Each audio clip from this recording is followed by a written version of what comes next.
Science with Rumaisa. आज की इस वीडियो में हम 9th क्लास का जो न्यू सिलेबस है, न्यू सिलेबस का चैप्टर वन के हम फर्स्ट स्टेप को या फर्स्ट पॉइंट को डिस्कस करने वाले हैं। अब चैप्टर 1 का नेम है द साइंस ऑफ बायोलॉजी। हम सबसे पहले तो ये देखेंगे कि साइंस क्या है, साइंस को आगे किन शाखों में तकसीम किया गया, उसके फील्ड्स कौन से हैं, उसकी ब्रांचेस कौन सी हैं। इन सारी चीज़ों को मैं आपको एक्सप्लेन करके बताऊंगी, आपको तफसील से एक लेक्चर दूंगी, बुक्स भी आपको अच्छी तरह समझाऊंगी। उसके अलावा मैंने आप लोगों के लिए नोट्स भी बना के रखे हुए हैं। जब हमारा लेक्चर एंड हो जाएगा किताब से, और उसके बाद मैं आप लोगों को इन नोट्स के ज़रिए रिव्यू दूंगी। हम इसको कंसाइज करके लिखा हुआ है ना, तो ये हम एंड पे रिवाइज़ कर लेंगे। इससे आपका अच्छी तरह सारा लेसन रिवाइज़ हो जाएगा, जो भी हम इस वीडियो में पढ़ने वाले हैं। सबसे पहले तो हम इस टॉपिक को देख लेते हैं, साइंस ऑफ बायोलॉजी। साइंस क्या है? Science is all about exploring these माइस्ट्रीज।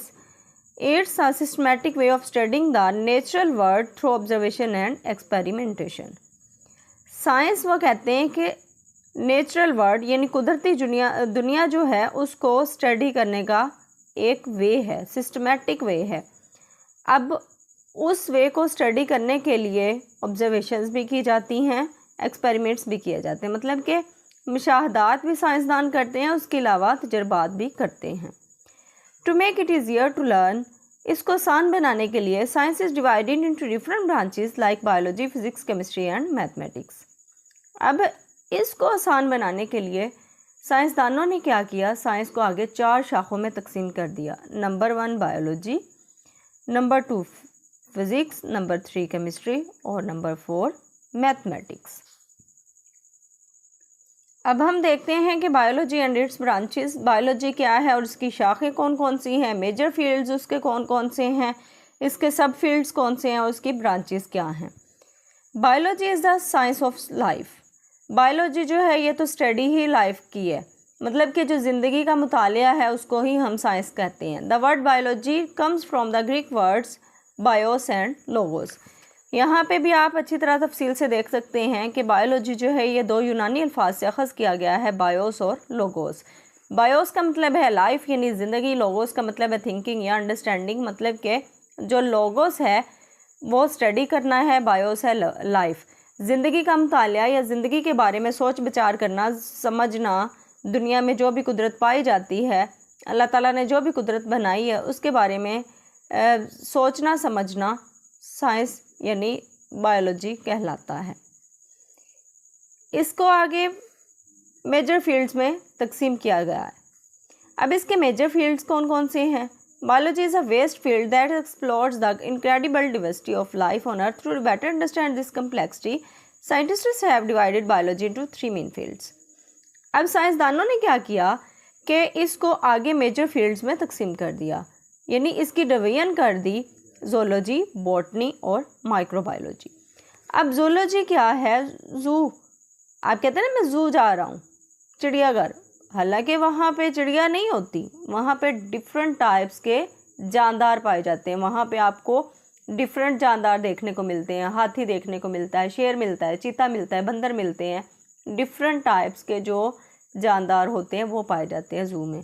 तो वहाँ से ही आप अंदाज़ा लगा लें कि जो ज़ूलॉजी है ये स्टडी ऑफ एनिमल्स है। मतलब कि जो जानदारों का मुतालिया है, जानदारों की स्टडी है, उसको हम ज़ूलॉजी का नाम देंगे, जिसमें उसका स्ट्रक्चर आ जाता है, उसकी साख्त आ जाती है, फंक्शन मतलब कि उसके फ़ाल आ जाते हैं, जानदारों के बिहेवियर, जानदारों का रवैया आ जाता है, एंड डाइवर्सिटी मतलब कि वो कहाँ पे पाए जाते हैं, उनके डाइवर्सिटी वगैरह आ जाती है। हम शॉर्टकट इसको क्या पढ़ेंगे कि जो जानदारों का मुतालिया है उसको हम ज़ूलॉजी का नाम देंगे। Botany, it is the study of plants, जो पौधों का मुतालिया होता है उसको हम बॉटनी का नाम देंगे। अब उसमें कौन कौन सी चीज़ें शामिल है? पौधों की स्ट्रक्चर, पौधों की जो ग्रोथ होती है, पौधे आपस में जो रिप्रोडक्शन करते हैं, रिप्रोडक्शन में भी हम पढ़ते हैं ना कि पॉलिनेशन हो गया उसका अमल, pollination, self pollination, cross pollination. तो ये उसका कौन सा प्रोसेस है? रिप्रोडक्शन का प्रोसेस होता है। And interactions with their environment, उसके अलावा जो पौधे अपने माहौल के साथ ताल्लुकात बना के रखते हैं उसको हम बॉटनी का नाम देंगे। नेक्स्ट फील्ड आ जाता है microbiology, the study of microorganisms. अब माइक्रोबायोलॉजी, माइक्रो मीन ही स्मॉल है, माइक्रो ऑर्गेनिजम्स यानी छोटे जानदार जो हैं उनका मुतालिया। अब छोटे जानदार कौन से हो सकते हैं? बैक्टीरिया हो सकते हैं, माइक्रोस्कोपिक फंजाई वगैरह हो सकते हैं। अब माइक्रोस्कोपिक फंजाई या बैक्टीरिया वगैरह जो हैं ये ऐसे छोटे जानदारों का जो मुतालिया है, इनकी स्टडी जो है वो माइक्रोबायोलॉजी कहलाएगी। अब इसमें कौन कौन सी चीज़ें शामिल हैं उनको हम देख लेते हैं। It includes the study of the structures, functions, habitats and reproduction of microorganisms. अब इस फील्ड में छोटे जानदारों की रिप्रोडक्शन भी शामिल है, उनके हैबिटेट्स मतलब कि उनके रहने की जो जगह है, उनका मस्कन जो है, उसके अलावा उनके फंक्शन अफ़ाल जो हैं, उनकी साख्त वगैरह जो है उनकी स्टडी शामिल है। उसके अलावा उनका जो हेल्थ पे इम्पैक्ट है, असर है उनकी सेहत पे या उनके माहौल पे, इसकी स्टडी भी इसमें शामिल है। आगे हम पढ़ लेते हैं ब्रांचेस और सब फील्ड्स ऑफ बायोलॉजी।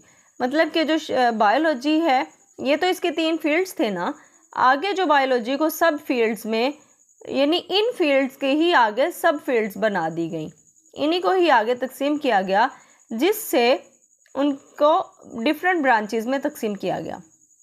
अब हम उनको भी देख लेते हैं कि डिफरेंट ब्रांचेस कौन कौन सी हैं। Biology is divided into different branches to better understand the aspects of life.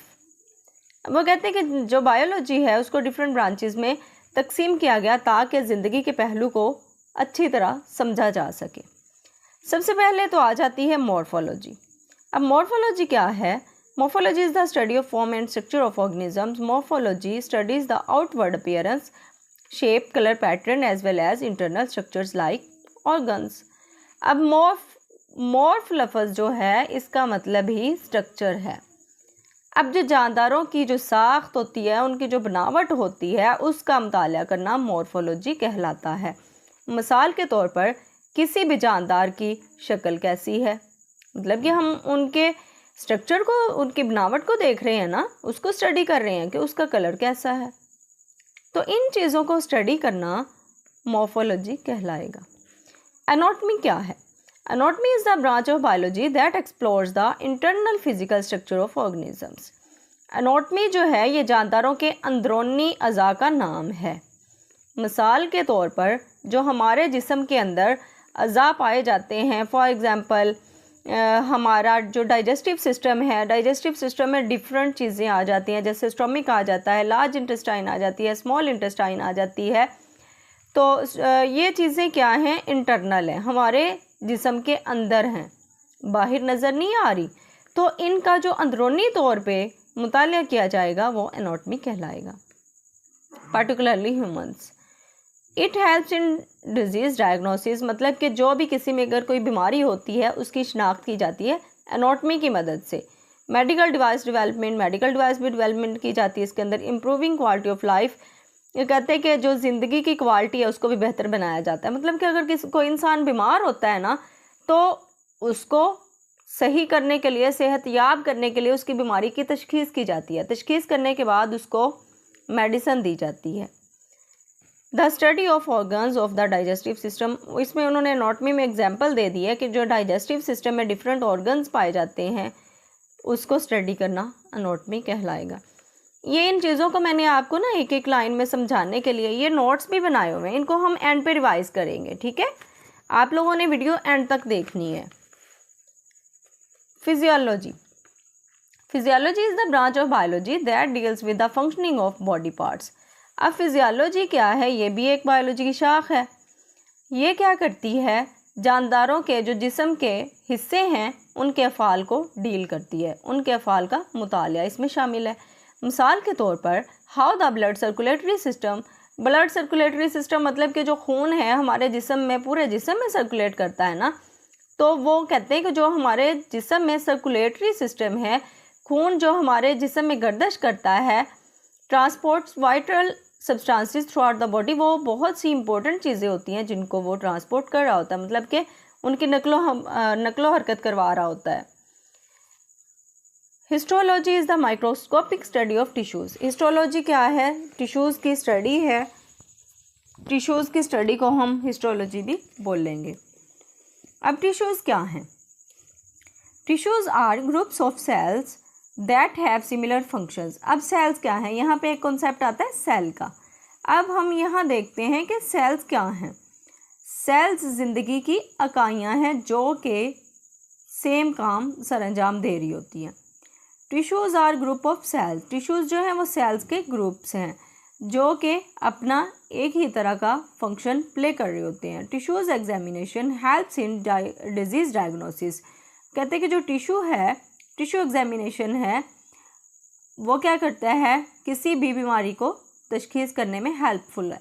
Drug studies, कोई ड्रग का इस्तेमाल करता है, ड्रग्स अब डिफरेंट टर्म्स में आ जाता है, ये नशे के टर्म्स में भी आ जाता है, उसके अलावा अद्वियात वगैरह के भी टर्म्स में आ जाता है। And understanding organ structure and function, उसके अलावा जो ऑर्गन का स्ट्रक्चर है या फंक्शन आ जाता है। Cytology is the study of cells, cytology जो है ये सेल्स की स्टडी है। अब सेल्स क्या हैं? Cells are the building blocks of life, ज़िंदगी की इकाइयाँ हैं जिन्होंने ज़िंदगी को बिल्ड किया हुआ है, जिनकी बुनियाद पे हमारी ज़िंदगी है, वो सेल्स ही हैं। साइटोलॉजिस्ट्स, अब साइटोलॉजिस्ट्स कौन होते हैं? जो सेल्स पे करने वाले होते हैं ना तहकीक, उनकी स्टडी करने वाले साइंटिस्ट होते हैं, उनको साइटोलॉजिस्ट्स कहा जाता है। Unravel the fundamental structures of cells and their organelles, वो कहते हैं कि उनके जो सेल्स और ऑर्गेनेलिज होते हैं उन पे वो बात करते हैं। They also study the mechanism of cell division, वो सेल डिवीजन के मैकेनिज्म पे भी मुताला करते हैं। अगर यहाँ से मैं आपको अच्छी तरह समझाऊँ कि यहाँ से भी हम थोड़ा सा रिवाइज कर लेते हैं जहाँ तक हमने पढ़ा हुआ है कि major fields of life, zoology, botany, microbiology. Zoology क्या है? स्टडी ऑफ एनिमल्स है। उसके अलावा जो बॉटनी है, बॉटनी स्टडी ऑफ प्लांट्स है। माइक्रोबायोलॉजी क्या है? Study of microorganisms like bacteria, मतलब कि जो बैक्टीरिया की तरह के छोटे जानदार हैं उनको स्टडी करना माइक्रोबायोलॉजी कहलाता है। ये आ जाते हैं मेजर फील्ड्स। अब ब्रांचेज या सब फील्ड्स हम देख लेते हैं। मॉर्फोलॉजी क्या है? Study of the form and structure of organisms, मतलब कि जानदारों के जो स्ट्रक्चर या फॉर्म की स्टडी करना। अनॉटमी क्या है? Study of internal organ structures, physical structures of organism, मतलब कि अनॉटमी क्या है? जानदारों का जो अंदरूनी अज़ा का मुआयना करना या मुताला करना। उसके बाद आ जाता है फिजियोलॉजी। फिजियोलॉजी क्या है? Study of functioning of body parts, यानी कि जो जिस्म के हिस्से हैं उनके अफ़ाल का स्टडी करना फिजियोलॉजी कहलाता है। हिस्टोलॉजी आगे आ जाता है, स्टडी ऑफ टिश्यूज़, यानी जो टिश्यूज़ हैं उनका मुताला करना हिस्टोलॉजी कहलाता है। साइटोलॉजी क्या है? स्टडी ऑफ सेल्स, यानी जो सेल्स हैं उनको स्टडी करना साइटोलॉजी कहलाता है। मॉलिक्यूलर बायोलॉजी को हम आगे स्टडी करते हैं। हम इसी तरह साथ के साथ जो है इनको रिवाइज करते जाएंगे ताकि आप लोगों के कॉन्सेप्ट्स अच्छी तरह क्लियर हो जाएं, किसी भी तरह की कोई भी कंफ्यूजन ना रह जाए। तो इसलिए आप लोगों से गुजारिश है कि आप लोगों ने वीडियो जो है एंड तक देखनी है ताकि आप लोग जो हैं अच्छी तरह लेक्चर को देख सकें, अच्छी तरह समझ सकें, ताकि आप लोगों को कोई भी कंफ्यूजन किसी तरह से ना रह जाए। अब हम देख लेते हैं molecular biology. Molecular biology deals with the study of biological molecules like carbohydrates, proteins, lipids and nucleic acids. अब मॉलिक्यूलर बायोलॉजी जो है इसमें स्टडी ही मॉलिक्यूल्स की होती है। अब बायोलॉजिकल मॉलिक्यूल्स कौन कौन से होते हैं? कार्बोहाइड्रेट्स हो जाते हैं, प्रोटीन्स हो जाते हैं, लिपिड्स हो जाते हैं, उसके अलावा न्यूक्लिक एसिड्स हो जाते हैं। अब मॉलिक्यूलर बायोलॉजिस्ट्स क्या करते हैं? Also study fundamental life processes, develop drugs and create genetically modified organisms. ठीक है, अब मेन चीज़ आप लोगों ने मॉलिक्यूलर बायोलॉजी में यही याद रखनी है कि जो बायोलॉजिकल मॉलिक्यूल्स हैं, carbohydrates, protein, lipids, nucleic acids वगैरह, इनकी स्टडी को हम मॉलिक्यूलर बायोलॉजी का नाम देंगे। उसके बाद आ जाता है एम्ब्रियोलॉजी। अब एम्ब्रियोलॉजी से ही आपको समझ आ रहा होगा कि एम्ब्रियो का बनना मतलब कि वो प्रोसेस जानदार का जो कि एक फर्टिलाइज्ड एग से होता है। फर्टिलाइज्ड एग से एम्ब्रियो तक का बनना, उस प्रोसेस को स्टडी करना एम्ब्रियोलॉजी कहलाता है। Embryology is the study of process of development of organism from fertilised egg. Fertilised egg कौन सा एग होता है? मतलब कि जब फ्यूजन होती है ना मेल और फीमेल गैमेट की आपस में, तो वो फर्टिलाइजेशन हो जाती है। जब वो फर्टिलाइजेशन उस एग में हो जाती है तो वो फर्टिलाइज्ड एग कहलाता है। In this branch scientist study tissue and organ formation, identify birth defects and develop medical treatments. अब वो कहते हैं कि एम्ब्रियोलॉजी में साइंसदान क्या करते हैं, जो बर्थ डिफेक्ट्स होते हैं, मतलब कि जो होने वाली पैदाइश होती है उसमें क्या क्या नुकसानात हो सकते हैं, क्या नकाइस आ सकते हैं, उसके अलावा उनके ऑर्गन्स की क्या फॉर्मेशन है टिश्यूज़ को, और उसके अलावा मेडिकल ट्रीटमेंट्स जो हैं उनको वो करते हैं। Genetics is the branch of biology that deals with the study of transfer of characteristics from parents to offspring. अब जेनेटिक्स जो है ये जीन्स की ही स्टडी के मतलब एक ब्रांच है। जेनेटिक्स को अगर हम शॉर्टकट या मुख्तसर अल्फाज में कहें तो जेनेटिक्स क्या है, जीन्स का मुतालिया है। अब जीन्स क्या हैं, वो खसूसियात को कैरी करती हैं जो कि आगे पेरेंट्स से औलाद में जाती हैं।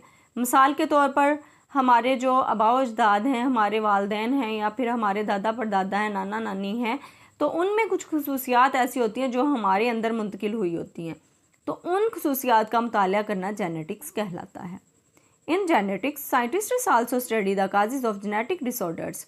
वो कहते हैं कि जेनेटिक्स में साइंसदान जो हैं वो ये भी स्टडी करते हैं कि जो जेनेटिक डिसऑर्डर्स हैं, मतलब कि कुछ बीमारियां भी ऐसी होती हैं ना कि जो आपके बाउजदाद में आपके पेरेंट्स से आपके अंदर आ रही होती हैं, उनके क्या असबाब हैं उसको स्टडी करना भी जेनेटिक्स में आ जाता है।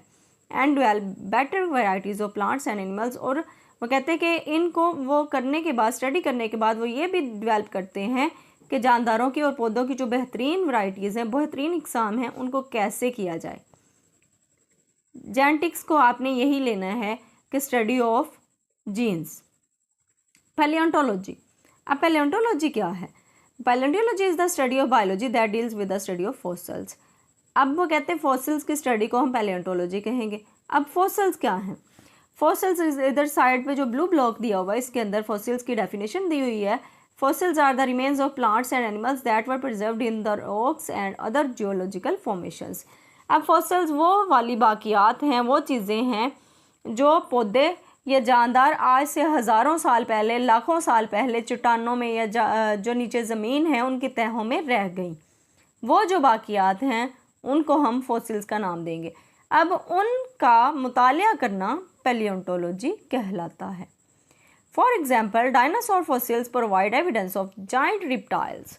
अब जो डायनासोर हैं उसके अगर मिलते हैं तो वो फॉसिल्स हमें ये मुहैया करते हैं कि जो पिछले ज़माने में बहुत बड़े बड़े रिप्टाइल्स पाए जाते हैं that roamed that millions of years ago, जो कि मिलियंस साल पहले ज़मीन के नीचे यानी ज़मीन के मलबे तले दब गए। अब फॉसिल्स का मुतालिया पैलियोंटोलॉजी कहलाता है। फॉसिल्स किसको कहते हैं वो भी मैंने आपको क्लियर कर दिया। अब हम करते हैं टेक्सोनॉमी पे बात। Taxonomy is the branch of biology. Taxonomy biology की एक शाख है that deals the classification of organisms into groups on the basis of similarities and differences. अब टेक्सोनॉमी क्या है? ये भी एक बायोलॉजी की शाख है जिसमें सिमिलैरिटीज़ और डिफरेंसेस मतलब कि मुशाबहत क्या क्या है और उनमें इख्तलाफात क्या क्या हैं, मतलब कि कौन कौन सी चीज़ें एक जैसी हैं और कौन कौन चीज़ें मुख्तलिफ हैं, उसकी बुनियाद पर जानदारों की क्लासिफिकेशन करना, जानदारों की ग्रोह बंदी करना, ग्रुप बंदी करना, उसको टेक्सोनॉमी का नाम दिया गया। अब इसको हम नोट्स से एक बार रिवाइज कर लेते हैं। अब यहाँ पे आप देख सकते हैं एम्ब्रियोलॉजी क्या है? Study of development of organism from fertilised egg. अब फर्टिलाइज्ड एग से जो ऑर्गेनिज्म की डेवलपमेंट होती है उसकी स्टडी को हम एम्ब्रियोलॉजी कहते हैं। जेनेटिक्स क्या है? स्टडी ऑफ जीन्स है। जीन्स की स्टडी को जेनेटिक्स कहते हैं। पैलियोंटोलॉजी किसे कहते हैं? Study of fossils. फॉसिल्स की स्टडी को हम पैलियोंटोलॉजी कहते हैं। फॉसिल्स का कॉन्सेप्ट भी हमने पढ़ लिया।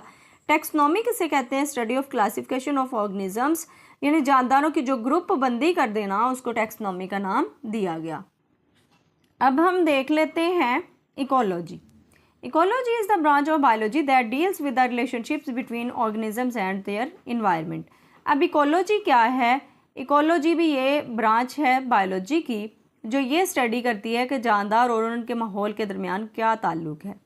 जानदारों और उनके दरमियान माहौल के दरमियान ताल्लुकात की स्टडी इकोलॉजी कहलाती है।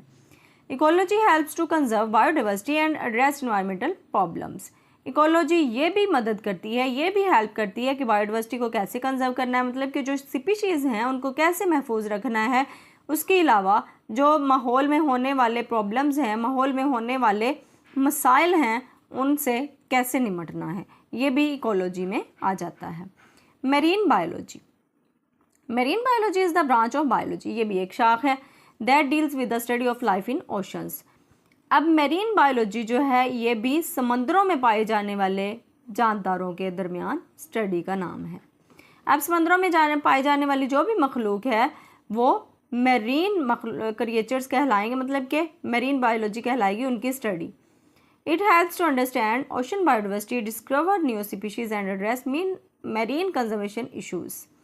वो कहते हैं कि ये भी मदद करती है समझने में कि जो समंदरों के अंदर जो भी डाइवर्सिटी पाई जाती है, बायोडाइवर्सिटी पाई जाती है, जो भी स्पीशीज़ पाई जाती हैं, उसके अलावा समंदरों के अंदर जो भी न्यू स्पीशीज़ पाई जाती हैं, नई स्पीशीज़ आती हैं, नई जो भी इकसाम आती हैं जानदारों की, उनको भी दरियाफ्त करते हैं इस शाख में। उसके अलावा उसके अंदर जो भी उसको जो स्पीशीज़ को महफूज करने के लिए मसाइल आ रहे होते हैं, उनसे निपटने के लिए भी हल निकाले जाते हैं, उसके लिए भी ये शाख बहुत ही हेल्पफुल है। फॉर एग्जाम्पल, मिसाल के तौर पर coral reef support a wide variety of marine life. Coral reefs जो हैं ये बहुत ही बड़ी मिकदार में सपोर्ट करते हैं मरीन लाइफ को बचाने में। आगे आ जाता है pathology. Pathology is the study of disease, their causes and effects. Pathology क्या है? ये मुख्तलिफ बीमारियों की स्टडी है, उनकी वजूहात और उनके असरात, मतलब कि वो बीमारी क्यों हुई, कैसे हुई और उसकी वजह कौन सी चीज़ बनी, ये मुतालिया पैथोलॉजी कहलाता है। Pathology helps in disease diagnosis, ये मुख्तलिफ बीमारियों की तशखीस करने, प्रिवेंशन, उसकी हिफाजत के लिए, ट्रीटमेंट के लिए भी हेल्पफुल है। For example pathologist. अब पैथोलॉजी क्या है? ये स्टडी है ना। अब इसको स्टडी करने वाले जो साइंटिस्ट हैं उनको पैथोलॉजिस्ट का नाम देंगे। अब पैथोलॉजिस्ट जो हैं वो क्या स्टडी करते हैं? How the controlled division and spread of cells causes cancer. अब वो ये कहते हैं, इसमें अब बीमारियों और उनकी वजूहात को देखा जाता है ना, तो वो साइंसदान जो हैं वो ये देखते हैं कि अगर सेल्स जो हैं उनकी तकसीम अनकंट्रोल हो जाती है, अब उनकी जो डिवीजन एक लिमिटेड होती है ना, अगर वो लिमिट ख़त्म हो जाए, वो अनकंट्रोल्ड हो जाए, वो ज़्यादा फैलना शुरू हो जाए, तो वो कैंसर की वजह बन सकते हैं। इम्यूनोलॉजी।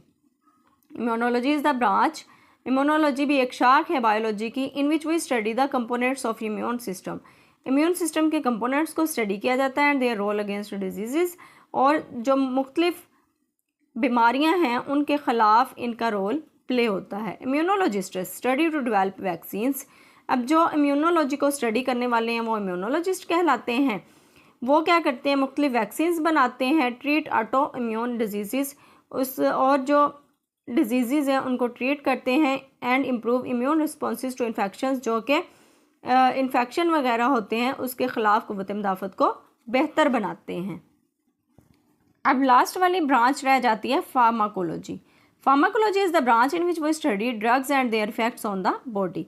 फार्माकोलॉजी में ये स्टडी करते हैं कि जो ड्रग्स हैं उनका हमारे जिस्म पे क्या असर है, क्या इफ़ेक्ट है। This helps in the development of new drugs, इससे न्यू ड्रग्स भी बनाई जा सकती हैं। मिसाल के तौर पे antibiotics are developed that are used to kill bacteria. अब जो एंटीबायोटिक्स हैं वो उन बैक्टीरिया को मारने के लिए इस्तेमाल किए जाते हैं एंड ट्रीट बैक्टीरियल इन्फेक्शंस। अब देखें, किसी बैक्टीरिया ने आप पे इन्फेक्शन कर दिया, अब उस बैक्टीरिया को मारने के लिए उसी के ख़िलाफ़ जो है बैक्टीरिया, उसी को मारने के लिए वो ड्रग इस्तेमाल बनानी पड़ेगी ना, तो उस ड्रग में भी उसी बैक्टीरिया का इस्तेमाल किया जाएगा। तो इस स्टडी को हम फार्माकोलॉजी का नाम देते हैं। उम्मीद करती हूँ आज आप लोगों को बायोलॉजी की तमाम जो ब्रांचेज़ हैं उनकी अच्छी तरह समझ आ गई होगी। हम एक बार फिर से नोट्स से देख लेते हैं, जो ब्रांचेज़ आप लोगों की रह गई थी उनको मैं एक बार आपको रिवाइज़ करवा देती हूँ ताकि कोई किसी तरह की कंफ्यूजन ना रह जाए। इकोलॉजी क्या है? Study of relationship between organisms and their environment. जानदारों और उनके माहौल के दरमियान ताल्लुक़ को हम इकोलॉजी का नाम देते हैं। मैरीन बायोलॉजी क्या है? Study of life in oceans, समंदरों में पाई जाने वाली जो आबी हयात हैं उनका स्टडी करना मैरीन बायोलॉजी कहलाता है। Pathology study of disease, their causes and effects. Pathology कहते हैं कि मुख्तलिफ बीमारियों का मुताला करना, उनके असबाब और उनके इफ़ेक्ट्स वगैरह, यानी जो उनके असरात होते हैं। इम्यूनोलॉजी क्या है? Study of immune system. Immune system को स्टडी करना, मतलब कि उस पर कौन कौन से बैक्टीरिया इन्फेक्शंस फैला रहे हैं, कौन कौन सी बीमारियां आ रही हैं, उसको इम्यूनोलॉजी कहा जाता है। फार्माकोलॉजी क्या है? Study of drugs and their effects on body. अब जो ड्रग्स की स्टडी करना या फिर उनका जिस्म पे क्या असर होता है उसको देखना। ये थी आज के लेक्चर में ब्रांचेस और फील्ड्स और सब फील्ड्स। आप लोगों ने मुझे अच्छी तरह सपोर्ट करना है ताकि मैं आप लोगों को नेक्स्ट बुक के जो भी टॉपिक्स आ रहे हैं 1 बाय 1 लेक्चर डिलीवर कर सकूँ। अल्लाह हाफिज़।